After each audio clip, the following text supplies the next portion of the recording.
تانتے والا سے خبر شامل کرتی ہیں۔ ہمارے بیورو چیف ملک شہزاد اختر کی رپورٹ کے مطابق وزیر اعلیٰ پنجاب مریم نواز شریف کے وژن کے مطابق تانتیہ والا کو مثالی تحصیل بنانے کا عزم۔ کمشنر فیصلہ آباد سلفت سعید کی زیر صدارت اسسٹنٹ کمشنر آفس میں اعلیٰ سطحی اجلاس۔ Deputy commissioner captain Nadeem Hasir, ارکان assembly Jafar Ali Hocha, Qudsia Batool, assistant commissioner Azka Sehar, health department and planning اور میونسپل کمیٹی کے افسران بھی موجود۔ اسسٹنٹ کمشنر کو اہداف تفویض۔ شہر کا حسن برقرار رکھنے کے لیے شاہراہ سے تجاوزات کا صفایا یقینی بنایا جائے۔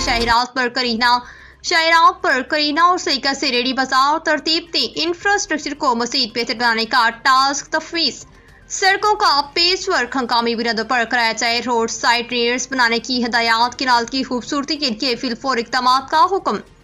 بند واٹر فلٹریشن پلانٹس فوری فنکشنل کرائے جائیں۔ شوگر مل کے ذمہ کسانوں کے واجبات کی ادائیگی کرائی جائے۔ سرکاری بقایا جات کی ریکوری کے اہداف کا جائزہ لے کر اہداف کی تکمیل کی ہدایات۔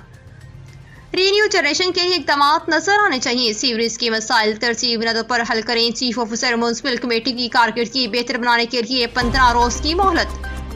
عدم تعمیل پر چارج شیٹ کرنے کا عندیہ۔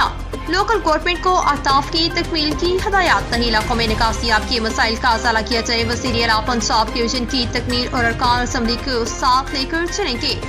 ایک ماہ بعد تانیہ والا کا دوبارہ دورہ کر کے اہداف کا جائزہ لیا جائے گا۔ کمشنر فیصلہ آباد۔ مزید خبروں کے لیے دیکھتے رہیے City 11 نیوز۔